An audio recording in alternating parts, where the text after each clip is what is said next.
नमस्कार दोस्तों, आप सभी का एक बार फिर स्वागत है मेरे इस वीडियो सेशन में, जिसमें हम इंडियन कॉन्स्टिट्यूशन या इंडियन पॉलिटी का की स्टडी कर रहे हैं। और इसमें हम मौलिक अधिकारों का अध्ययन करते हुए हम आज पहुंच गए हैं संवैधानिक उपचारों का अधिकार आर्टिकल 32 पर, जिसमें हम अध्ययन करेंगे कि संविधान ने जो जो मौलिक अधिकार हमें दी हैं उनके लिए उन्होंने क्या उनके हनन होने पर उपचार हमें उपलब्ध करवाए हैं।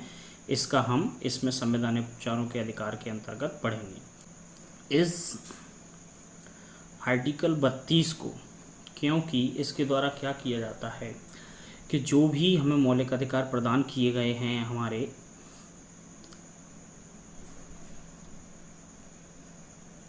कॉन्स्टिट्यूशन या संविधान के द्वारा, जो अधिकार हमें प्रदान किए गए हैं, ये अधिकार उन्हें गारंटी देने वाले अधिकार को भी उन्होंने एक मौलिक अधिकार बना दिया है। मतलब जैसे कि वो हमें मौलिक अधिकार देते हैं और मौलिक अधिकारों का अश्योरेंस भी देते हैं, तो वो अश्योरेंस को भी उन्होंने एक मौलिक अधिकार बना दिया है कि यदि अश्योर्ड नहीं किया गया तो भी वो मौलिक अधिकारों का हनन कहलाएगा। इसीलिए इसको क्या है, B.R. अम्बेडकर जी ने इसको कहा कि इसको ये जो आर्टिकल 32 है, ये हमारे संविधान की आत्मा कह लो या हृदय कह लो, यही वो है जो इसे बनाता है एक्चुअल में, जो हम बनाना चाहते थे। क्योंकि हम मौलिक अधिकार दे देते और उनकी रेमेडीज़ ना देते लोगों को, तो ज़रूरी थोड़ी था कि उनका अनुपालन सुनिश्चित हो पाता। लेकिन हमने उनकी उस रेमेडीज़ को भी उनका एक मौलिक अधिकार या फंडामेंटल राइट बना दिया है, तो उन्हें रेमेडी अब मिलनी ही सुनिश्चित होगी। इसीलिए ये हमारे संविधान की आत्मा और हृदय है। ठीक है।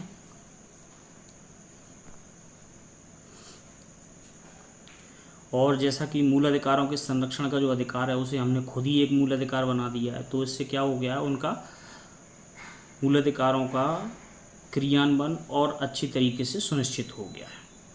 ठीक है। और इसके बाद क्या होता है कि जब संविधान का धीरे धीरे बेसिक स्ट्रक्चर सामने आया, मूलभूत ढांचा जिसे कहते हैं, मूलभूत ढांचा सिद्धांत, वो जब धीरे धीरे ओरिजिनेट हुआ और 1973 में केशवानंद भारती बनाम के केरल राज्य में जब वो स्पष्ट रूप से सामने आया, तो उसमें क्या किया गया कि अनुच्छेद 32 को क्या किया गया, संविधान के बेसिक स्ट्रक्चर माना गया और कहा गया कि आप इसमें कोई भी संशोधन करने का अधिकार प्राप्त नहीं होगा, क्योंकि ये मूल ढांचे का अंग है और इसे आप परिवर्तित नहीं कर सकते हैं। और ख़ासकर इससे डिग्रेड करने वाला परिवर्तन तो आप बिल्कुल ही नहीं कर सकते। इसे और कुछ बेहतर कर सकते हैं तो आप ज़रूर करिए, लेकिन आप इससे गिरा नहीं सकते, क्योंकि ये मूल ढांचे के सिद्धांत के अंतर्गत आता है। इसीलिए तो इस तरीके से क्या हो गए, मूल अधिकारों को के आर्टिकल 32 को B.R. अम्बेडकर जी ने क्या कहा, ये हमारे संविधान की आत्मा अथवा हृदय है। और मूल अधिकारों की रेमेडीज़ को भी हमने एक मूल अधिकार बना दिया है। इसके बाद संविधान की मूल विशेषताओं में से इसे संशोधित नहीं किया जा सकता, क्योंकि ये बेसिक स्ट्रक्चर का पार्ट है। अब अनुच्छेद 32 के तहत हमें क्या है, 4 तरीके की चीज़ें प्राप्त हुई कि अनुच्छेद 32 के तहत हम क्या क्या कर सकते हैं। सबसे पहला तो ये है कि हम जैसे कि हमारे किसी भी मौलिक अधिकार का हनन होता है तो हम कहाँ जा सकते हैं, तो हमें अधिकार होगा कि हम किसी भी न्यायालय में जा सकते हैं। ठीक। दूसरा ये होगा कि न्यायालय को उसके लिए जो हमारे मूल अधिकारों का हनन हुआ है, उस हनन को रेमेडीज़ देने के लिए उसे अधिकार दिए गए हैं कि न्यायालय क्या करेगा, रिट जारी करेगा। और इस प्रकार से 5 प्रकार की रिटें दी गई हैं जिन्हें न्यायालय उपयोग कर सकता है। ठीक है। इसके बाद तीसरा पॉइंट ये दिया गया है कि संसद को ये अधिकार होगा कि वो चाहे तो क्या करे कि जो रिटों के या रिट जारी करने के अधिकार है उसे सुप्रीम कोर्ट के अलावा भी अन्य न्यायालयों को डेलीगेट कर सके। और इसका इस्तेमाल करके संसद ने किया भी, और ये अधिकार किसे सौंपे, उन्होंने उच्चतम न्यायालय को। अब यदि और सरकार ज़्यादा चाहती है तो वो इसे औरों को भी ट्रांसफ़र कर सकती है। ये किसको अधिकार है, संसद को अधिकार दिए। तो सबसे पहला अधिकार क्या दिया कि आपको न्यायालय जाने का अधिकार है। दूसरा अधिकार ये दिया कि न्यायालय को 5 प्रकार की रिटें जारी करने का अधिकार है। तीसरा अधिकार संसद को दिया कि संसद चाहे तो इन रिटों को जारी करने के अधिकार को और भी न्यायालयों को डेलीगेट कर सकती है। और चौथा जो था वो ये है कि उच्चतम न्यायालय जाने के अधिकार को संविधान में लिखे के सिवाय किसी भी परिस्थिति में निलंबित नहीं किया जाएगा।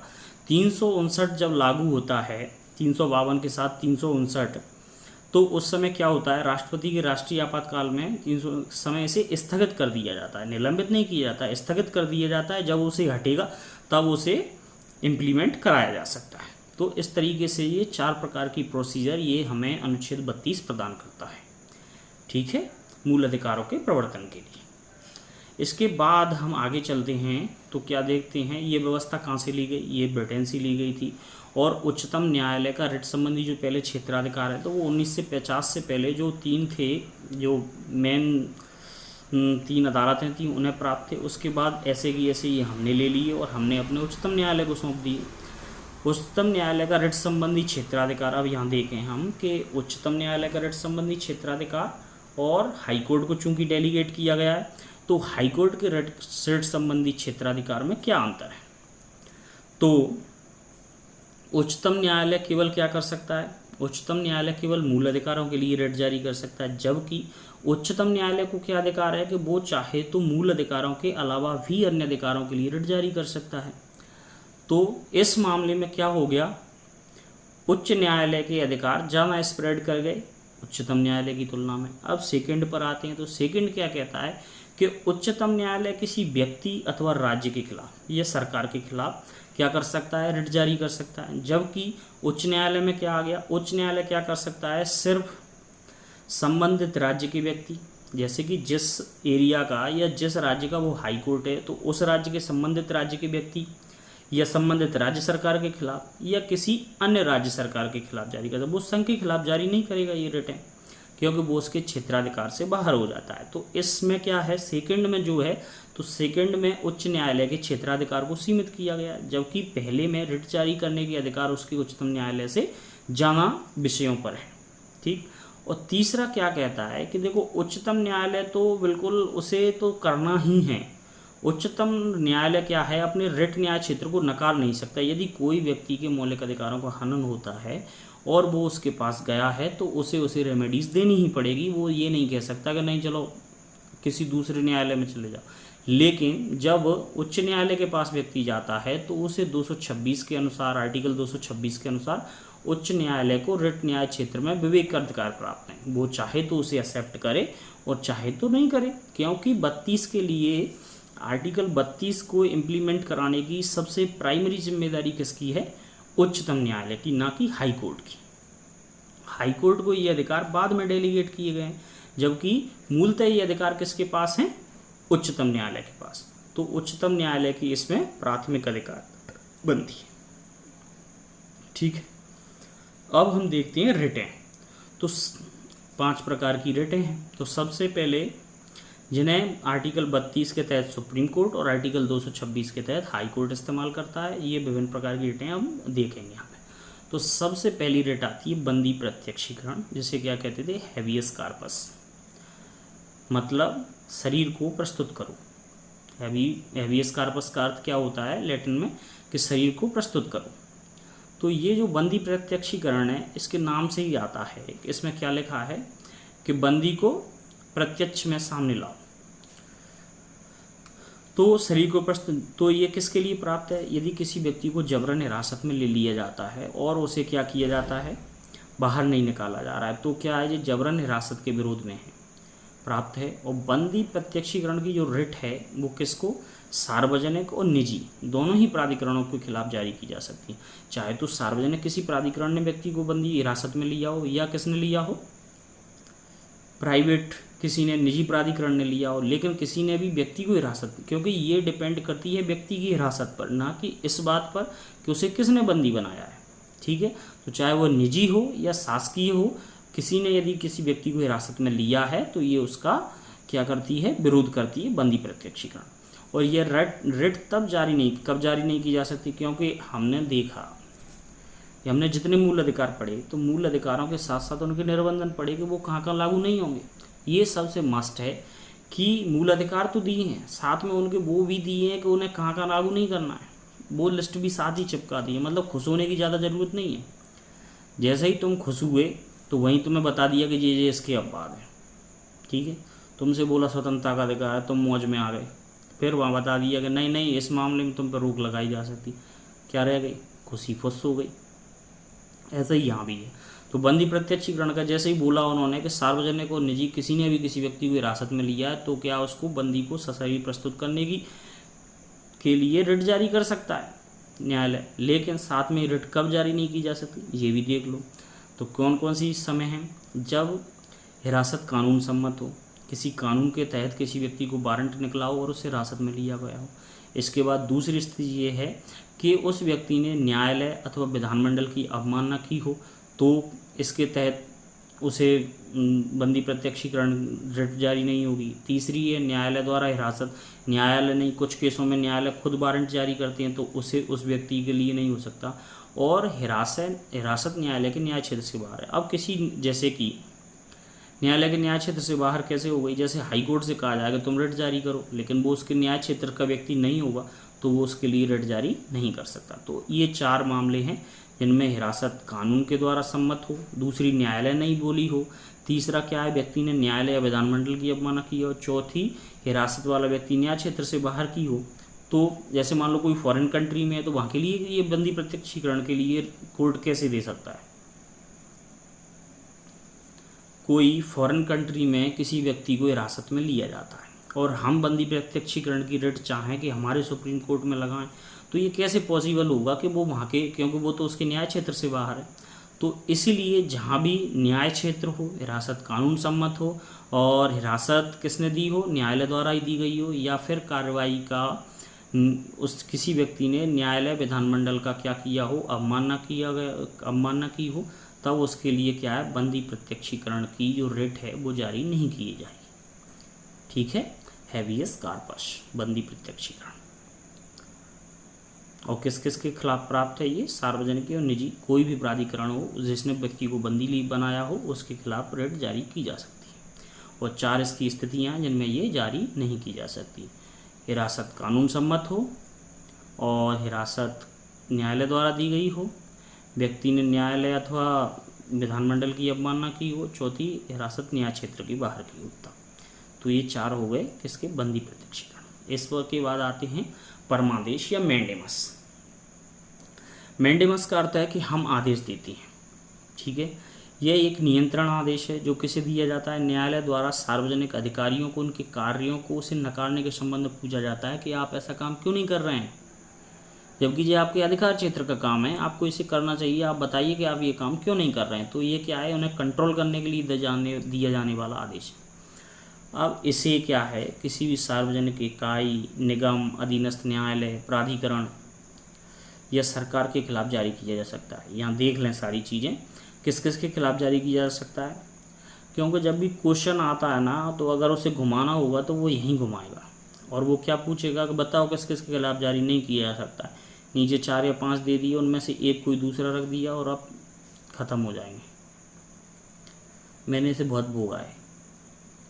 ठीक है, इसलिए पर्सनली मैं हर अपने लेक्चर में इस बात पर बहुत गौर करता हूँ कि ऐसी छोटी छोटी चीज़ें ना छूटें जो कि अक्सर कर छूट जाती हैं।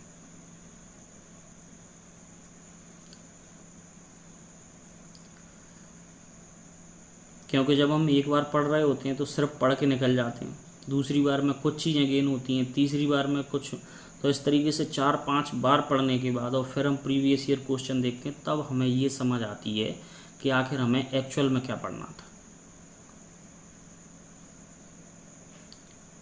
तो जब गंजे हो जाते हैं तब कंघी मिलती है, तब उसका कोई काम नहीं रह जाता है। फिर उस कंघी को क्या करते हैं, दूसरों के बालों के लिए इस्तेमाल करते हैं, पर दूसरे तो पहले ही स्वैग में। ठीक है, तो ऐसा चलता रहता है। चलो आप कम टू द पॉइंट। परमादेश या मैंडेमस, हम आदेश देते हैं तो ये क्या है, एक नियंत्रण आदेश है जो न्यायालय द्वारा सार्वजनिक अधिकारियों को उनके कार्यों के प्रति उसे नकारने के संबंध में पूछा जाता है। किस किस के खिलाफ जारी की जाती है, सार्वजनिक इकाई हो, निगम हो, कोई कॉर्पोरेशन और अधीनस्थ न्यायालय हो, प्राधिकरण हो या सरकार के खिलाफ जारी की जा सकती है। परमादेश की रिट किसके खिलाफ नहीं जारी की जा सकती, ये भी देख लें। तो किसी भी निजी व्यक्ति और इकाई के लिए जारी नहीं की जा सकती जो गैर संवैधानिक व्यवहार। वैसे तो सब संविधान के अंतर्गत ही आते हैं। मतलब यहाँ गैर संवैधानिक का आशय ये है कि जिसका उल्लेख संविधान में नहीं है, वह निकाय जो संविधान में उल्लेखित नहीं है वो कैसा है, गैर संवैधानिक विभाग है, तो उसके लिए जारी नहीं किया जाएगी। और कोई भी कर्तव्य जब विवेकानुसार जरूरी नहीं हो, संविदात्मक दायित्व, मान लो कोई कॉन्ट्रैक्ट है तो उसके लिए परमादेश नहीं जारी हो सकता, क्योंकि कॉन्ट्रैक्ट म्यूचुअल इंटरेस्ट पर डिपेंड करता है। जैसे कि मान लो कि किसी से हम कोई सामग्री लेते हैं, उसके बदले हमने बोला कि तुम इतने समय पे हमें ये चीज़ ला के दे देना, बदले में हम तुम्हें इतने रुपए दे देंगे। अब कोई व्यक्ति कहता है कि सर उसने आज ये वादा पूरा नहीं किया। अरे तो उसने मान लो तुम्हें माल सप्लाई नहीं किया, तो तुमने भी तो उसे पैसा नहीं दिया, तो इसमें तुम परमादेश का कैसे तुम जारी कर दें, मुझे तो बताओ। ये तो कॉन्ट्रैक्ट बेस्ड था, तुम्हारी म्यूचुअल अंडरस्टैंडिंग थी कि वो तुम्हें माल सप्लाई करेगा तब तुम उसे पैसा दोगे। अब जब माल ही सप्लाई नहीं किया तो परमादेश क्यों जारी करवा रहा है भाई? ना तुम्हारे पैसे गए ना उसने माल दिया, अब कहीं और से देख लो। तो इसीलिए जो कॉन्ट्रैक्ट वाले दायित्व हैं उनमें ये जारी नहीं की जाएगी, राष्ट्रपति और राज्यपाल के विरुद्ध जारी नहीं की जाएगी। उच्च न्यायालय और मुख्य न्यायाधीश जो न्याय क्षमता में कार्यरत हैं उनके लिए जारी नहीं की जा सकती है परमादेश, क्यों वे तो वैसे ही बहुत काम कर रहे हैं। कौन कौन हो गए? तो निजी व्यक्ति और निकाय हो गए, गैर संवैधानिक विभाग जब कर्तव्य विवेकानुसार जरूरी ना हो, कोई भी संविदात्मक दायित्व, तो राष्ट्रपति, राज्यपाल, उच्च न्यायालय के मुख्य न्यायाधीश जो न्याय क्षमता में कार्यरत हों उनके लिए परमादेश रिट जारी नहीं की जाएगी। तो यहाँ हो गए बंदी प्रत्यक्षीकरण हो गए, परमादेश हो गए। परमादेश हर रिट में ये जान लेना कि किसके खिलाफ जारी की जा सकती है, उसके खिलाफ नहीं जारी की जा सकती। मैंने इसको तोड़ तोड़ के टुकड़ों में इसीलिए पढ़ाया है, सिर्फ ताकि हर चीज़ पे फोकस हो सके, उस चीज़ पे जहाँ पे हम भूलने की ज़्यादा संभावना है।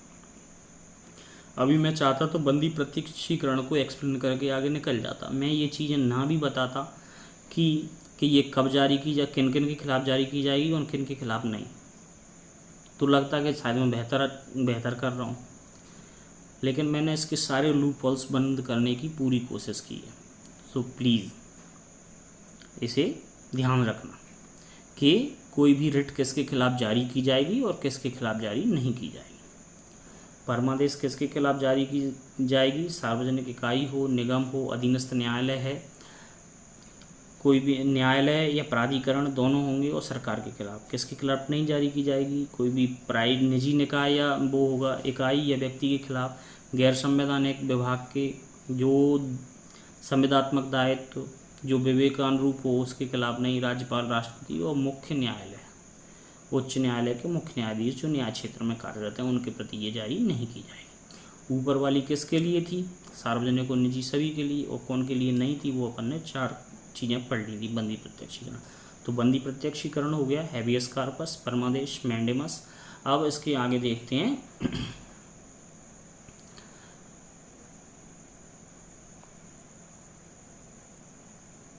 प्रतिषेध, प्रोहिबिशन, मतलब कार्रवाई को रोकना। ठीक है, तो इसमें क्या होगा कि जब उच्च या उच्चतम न्यायालय, दो ही जारी कर सकते हैं, या तो उच्चतम न्यायालय जारी करता है या उच्च न्यायालय जारी कर सकता है, दोनों के पास 32 और 226 में ये राइट है। तो जब कोई भी उच्चतम या उच्च न्यायालय द्वारा किसको रोकना जाएगा? अधीनस्थ न्यायालय को। और कहाँ चल रहा है? अधीनस्थ न्यायालय में अधिकारियों को अपने न्याय क्षेत्र से उच्च न्यायिक कार्यों को करने से रोकने के लिए, मान लो कि कोई, जैसे कि कई जगह पढ़ा होगा कि इस बात के लिए न्याय क्षेत्र इंदौर होगा या भोपाल होगा, या जो भी लिखा रहता है सिटी लिख देती हैं कि न्याय क्षेत्र ये होगा। अब मान लो उस न्याय क्षेत्र में ना जाकर दूसरी जगह उसके लिए क्लेम लगा, कोर्ट केस किया जाता है, तो क्या होगा? और वो केस उसे एक्सेप्ट कर लेता है वो कोर्ट, तो ये क्या हो गया? न्याय क्षेत्र का उल्लंघन हो गया। तो ऐसी स्थिति में जब कोई क्या करता है, अधीनस्थ न्यायालय अपने न्याय क्षेत्र का उल्लंघन करता है, तब उसे कौन रोकेगा? उच्चतम या उच्च न्यायालय अधीनस्थ न्यायालय अधिकारियों को अपने न्याय क्षेत्र से उच्च न्यायिक कार्यों को करने से रोकने के लिए जारी किया जाएगा कि अरे रोको रोको, जो तुम्हारा काम नहीं है, इसे इधर आने दो दूसरी जगह। तो प्रतिषेध का मतलब है कार्रवाई रोकना, बीच में काम रोक देंगे बिल्कुल। यह रिट किसके खिलाफ जारी की जाएगी? केवल न्यायिक और अर्ध न्यायिक प्राधिकरण, जो जुडिशियल हैं और जो सब जुडिशियल हैं, केवल उन्हीं के लिए होगी। प्रशासनिक प्राधिकरणों के लिए जारी नहीं होगी। यहाँ ध्यान देने वाली बात यह है कि ये प्रशासनिक प्राधिकरण के लिए जारी नहीं होगी, जबकि अपन नीचे जो पढ़ेंगे उत्प्रेषण सर्स्योररी वो प्रशासनिक प्राधिकरण के लिए भी जारी हो सकती है और ये वाली नहीं होगी प्रतिषेध। तो प्रतिषेध प्रशासनिक नहीं, प्रतिषेध में प्रशासनिक अधिकरणों के लिए नहीं है। ठीक है, कोई भी विधायी निकाय, निजी व्यक्तियों, निकायों के लिए ये उपलब्ध नहीं है। केवल किसके लिए? न्यायिक और अर्धन्यायिक, न्यायिक और न्यायिक, बस प्रतिषेध। इसके बाद आते हैं उत्प्रेषण। प्रतिषेध में क्या था? मामला रोकना था जब कोई अपने न्याय क्षेत्र से आगे जाके मामले को सुन रहा है। अब उत्प्रेषण में क्या किया जाएगा? प्रमाणित होना या सूचना देना, आप सूचित हों ऐसा। इसे एक उच्चतम न्यायालय, उच्चतम या उच्च न्यायालय द्वारा अधीनस्थ न्यायालय या अधिकरणों को लंबित मामलों के स्थानांतरण हेतु अतिरिक्त न्यायिक क्षेत्र या न्यायिक क्षेत्र की कमी या कानून में खराबी के आधार पर जारी किया जा सकता है। कोई मामला, अब पहले तो क्या था, उसकी सुनवाई चल रही थी, कहाँ पे?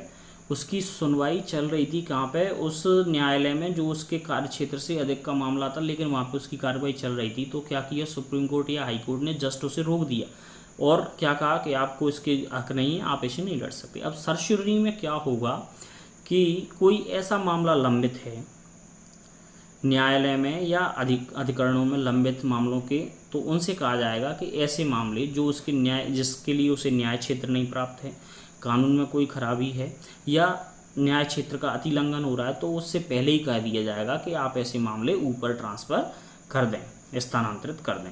तो वो क्या है? वो कार्रवाई को एकदम रोकता था। ये कार्रवाई होने से पहले ही करता है कि आप इसको क्या करें? ऊपर भेज दें ऐसे मामलों को। और पहले क्या था? पहले ये भी वही अर्धन्यायिक और न्यायिक अधिकरणों के खिलाफ जारी की जा सकती, लेकिन उसके बाद इसमें प्रशासनिक अधिकरण के खिलाफ भी जारी किया जाने लगा। और ऐसी व्यवस्था दी किसने? 1991 में कोर्ट ने ऐसी व्यवस्था दी कि इसे प्रशासनिक न्यायाधिकरणों के खिलाफ भी जारी किया जा सकता है। उत्प्रेषण विधिक निकायों, निजी व्यक्तियों और इकाइयों के विरुद्ध उपलब्ध नहीं है। वो भी विधायी निकाय, निजी व्यक्ति और निकायों के खिलाफ उपलब्ध नहीं है, ये भी नहीं है, बस उसमें प्रशासनिक अधिकरण एक्स्ट्रा है। ठीक है, तो ये क्या है कि वो कार्रवाई चलते समय रोकता है, ये कार्रवाई चलने से पहले ही ले लेता है। लंबित मामलों के स्थानांतरण हेतु जो अतिरिक्त न्यायिक क्षेत्र या न्यायिक क्षेत्र में कमी अथवा कानून में खराबी की वजह से उन्हें ऊपर बुला लेता है अपने पास। उत्प्रेषण मतलब ऊपर ले लो, और प्रतिषेध मतलब वो कार्रवाई रोकता है। 5वीं रिट है अधिकार परीक्षा। अधिकार परीक्षा में मतलब ये पूछा जाता है प्राधिकृत या ये यदि किसी व्यक्ति द्वारा लोक कार्यालय के अवैध या अनाधिकृत रूप से ग्रहण करने को रोकता है। किसी व्यक्ति द्वारा लोक कार्यालय, कोई भी कार्यालय जो शासकीय कार्यालय, उसके अवैध और अनाधिकृत रूप से किसी व्यक्ति द्वारा ग्रहण कर लिया जाता है, तो ये उससे पूछता है कि आप किस अधिकार से इस पद पर या लोक कार्यालय का उपभोग कर रहे हैं। ठीक है, इसे किसके खिलाफ जारी नहीं किया जाएगा? इसे मंत्रित्व कार्यालय और निजी कार्यालयों के लिए जारी नहीं किया जाएगा, क्योंकि उनकी तो मौज है, वो कुछ भी कर सकते हैं। ठीक है, वो चाहें तो किसी को भी रख ले। मान लो निजी कार्यालय है, वो 10वीं पास को भी सीईओ बनाना चाहें तो वो बनाए, उनकी मर्जी। हो सकता है 10वीं पास की कंपनी हो, तो उसके लिए ये नहीं कहा जा सकता कि तुम किस अधिकार से इस कुर्सी पर बैठे हो, उसमें है तो वो बैठा है। ठीक है, तो निजी कार्यालय और मंत्रित्व कार्यालयों के लिए जारी नहीं किया जाएगा, शेष कार्यालयों के लिए जारी किया जाता है अधिकार परीक्षा। इस तरीके से हमारी 5 रिट हो गई। कौन सी? सबसे पहली बंदी प्रत्यक्षीकरण, इसके बाद कौन सी आई? परमादेश, मैंडेमस, इसके बाद प्रतिदेशेद, प्रोहिबिशन, फिर उत्प्रेषण, सर्स्योररी, अधिकार परीक्षा, क्यू वारंटो। इस तरीके से 5 हो गई। बंदी प्रत्यक्षीकरण, बंदी प्रत्यक्षीकरण किसके खिलाफ जारी की जाएगी? किसी भी निजी या सार्वजनिक अधिकरण के खिलाफ जारी की जा सकती है। और कब जारी नहीं की जा सकती? जब किसने दी हो? कानूनी हिरासत हो, न्यायसम्मत हो और न्यायालय ने हिरासत दी हो, या न्यायालय की अवमानना और विधानमंडल की अवमानना में हो, और या न्याय क्षेत्र से बाहर की हिरासत हो, तब जारी नहीं की जाएगी। उसके बाद कौन सी है? मैंडेमस या परमादेश। तो परमादेश कब जारी नहीं किया जाएगा? परमादेश जारी नहीं किया जाएगा किसी भी निजी व्यक्ति और संस्था के प्रति, गैर संवैधानिक विभाग के प्रति, कोई संवैधात्मक दायित्व के प्रति विवेकानुसार कार्यों के लिए राष्ट्रपति, राज्यपाल और उच्च न्यायालय के मुख्य न्यायाधीशों के लिए जारी नहीं किए जाएंगे। ठीक है। इसके बाद उत्प्रेषण और उत्प्रेषण किसके खिलाफ जारी नहीं किया जा सकता? उत्प्रेषण किस किस के खिलाफ जारी किया जाएगा? न्यायिक, अर्ध न्यायिक और प्रशासनिक अधिकरण के लिए जारी किया जाएगा उत्प्रेषण, और प्रतिषेध सिर्फ जारी किया जाएगा न्यायिक और अर्ध न्यायिक अधिकरणों के लिए। और अधिकार परीक्षा किसके लिए? किसी भी शासकीय कार्यालय के लिए, बस किसके लिए नहीं, मंत्रित्व कार्यालय और निजी कार्यालय के लिए जारी नहीं की जाएगी। ठीक है। इस तरीके से हमारा आर्टिकल 32 मतलब संवैधानिक उपचारों का अधिकार, right to constitutional remedies has been finished. अब देखेंगे हम क्या, आर्टिकल 33, 34, 35 जो छोटे छोटे से हैं उन्हें भी आज निपटा लेते हैं और इसके साथ ये ख़त्म हो जाएगा। इसके बाद यदि आप लोगों को चाहिए कि जो 31 आर्टिकल 31 जिसे निरसित कर दिया गया है उसके का, खा, गा, क्योंकि कई बार उस पर से रिलेटेड क्वेश्चन आते हैं और उसके जगह जगह रेफरेंस आते रहते हैं, तो यदि वो पढ़ना है तो आप लोग मुझे कमेंट कर देना, मैं उसके लिए भी एक वीडियो ले आऊँगा। ठीक है। पर कम से कम मैं रिस्पॉन्स किया ऐसा तो कर ही सकता हूँ, पर मुझे लगता नहीं है ऐसा कुछ आने वाला है मुझे। खैर देखते हैं।